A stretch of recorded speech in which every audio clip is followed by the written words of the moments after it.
winning the 2024 presidential election, Donald Trump will likely pursue retribution against his critics and opponents. After securing the presidential mandate, he is perfectly positioned to punish individuals against whom he has previously issued threats, Politico media outlet reported. For years, Trump has peppered his speeches and social media posts with vengeful calls for his political opponents, his critics and members of the media to be prosecuted, locked up, deported and even executed. In the waning weeks of the 2024 campaign, he escalated those promises of retaliation to a fever pitch, Politico reported. Some of Trump's advisors believe that he is more likely to act on these threats during his second term of presidency, as he won't be inhibited by the need to run for re-election and due to immunity granted to ex-president, the publication warned.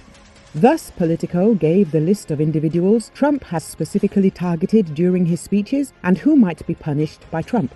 Former President Joe Biden is on top of the list of Trump's potential targets. Politico reminded that Trump has called Biden corrupt and said he should be arrested for treason. In a speech last year, Trump pledged to appoint a special prosecutor to go after Joe Biden and his family.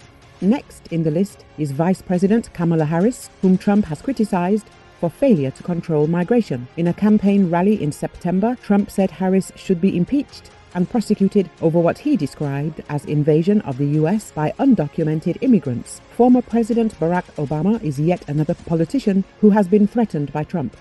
In August this year, Trump called for public military tribunals for Obama, whom he has accused of treason for FBI's surveillance of his 2016 presidential campaign over its ties to Russia.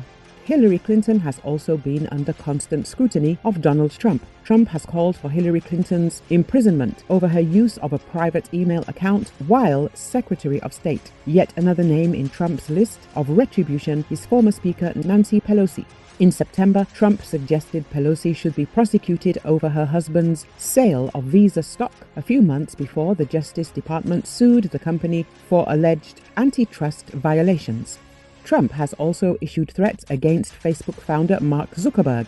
In September, Trump accused Zuckerberg of a shameful plot against the president and warned, "We are watching him closely, and if he does anything illegal this time, he will spend the rest of his life in prison." Other people who might face Trump's revenge are former Manhattan Assistant District Attorney Mark Pomerantz, former Trump attorney Michael Cohen, U.S. Capitol Police Lieutenant Michael Byrd, and Congressman Jamal Bowman.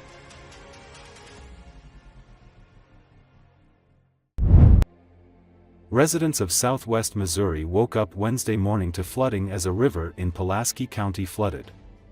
Video shows several vehicles stuck in water and buildings surrounded by torrential flooding. Alan Hillard, a resident of Devil's Elbow, said that, within about 3 to 4 hours went from not flooding to 20 feet above the roadway. According to the Springfield, Missouri office of the National Weather Service, flooding of rivers, streams, and creeks was considered likely following days of heavy rain.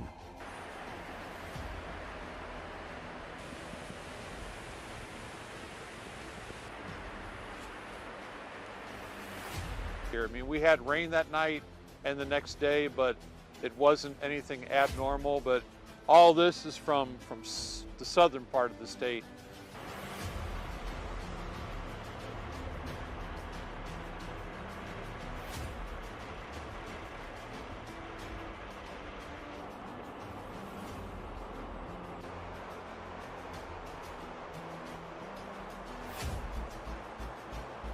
Talking to my neighbors, they live down by the river, and the water within about 3 to 4 hours went from not flooding to 20 feet above the roadway.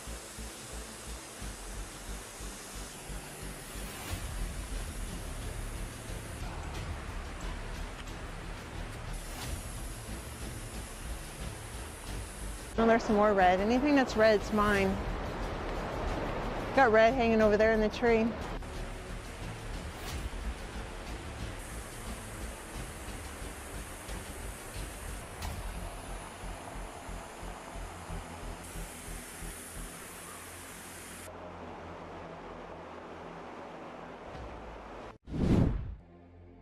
Donald Trump was elected the 47th President of the United States on Wednesday, an extraordinary comeback for a former president who refused to accept defeat 4 years ago, sparked a violent insurrection at the U.S. Capitol, was convicted of felony charges and survived 2 assassination attempts.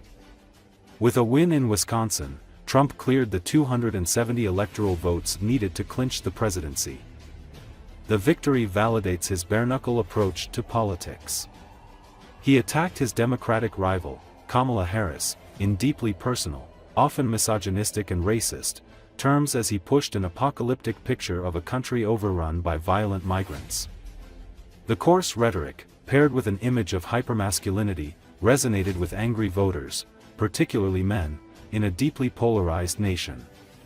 As president, he's vowed to pursue an agenda centered on dramatically reshaping the federal government and retribution against his perceived enemies.